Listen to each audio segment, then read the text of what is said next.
Magandang araw mga kamami ko. For today's video nga samahan niyo po akong maghanap ng chicken rice biryani mga kamami ko. Dito nga lang po yan sa may Pasig. Matatagpuan mga kamami ko ang tinatawag nilang chicken Y.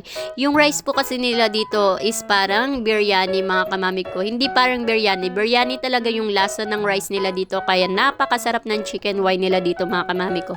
Second time ko na nga punta dito mga kamami ko. Nung unang punta ko is talagang ang daming tao. Buti nga lang ngayon hindi ganun karaming tao. Nakauwi na nga ako sa aming bahay mga kamami ko. Buti na nga lang maaga akong nakauwi at hindi ganun katagal nung unang punta ko doon ay talagang inabot ako ng 1 oras. Ngayon nga ay talagang mabilisan na mga kamami ko. So heto na nga, pagka uwi ko sa aming bahay, nagready na rin po ako ng aming kakainin. Sabay na rin po kami numudra kumain dahil wala pa si Jusawa na una na nga rin po kami kumain mga kamami ko. Ayan po, ang chicken rice biryani nila. Napakasarap mga kamami ko. Nagready na nga rin po ako ng iinumin namin dito na soft drinks. Dahil bawal kay mama, ako na nga lang po ang inom mga kamami ko. Konti lang ang iinumin natin at huwag masyadong marami. Minsan na nga lang din tayo mag soft drinks. Eto nga at nilagyan ko ng sauce nila dito mga kamami ko. Napakasarap ng sauce nila, ng kombinasyon nila mga kamami ko.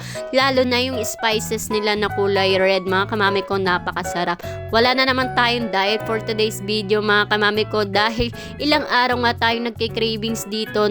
Nakarang araw ko pa nga gustong kainin tong chicken biryani nila mga kamami ko. Pakitapos na lang po ang aking video. Naway nag-e-enjoy po kayo. More followers and share. God bless everyone.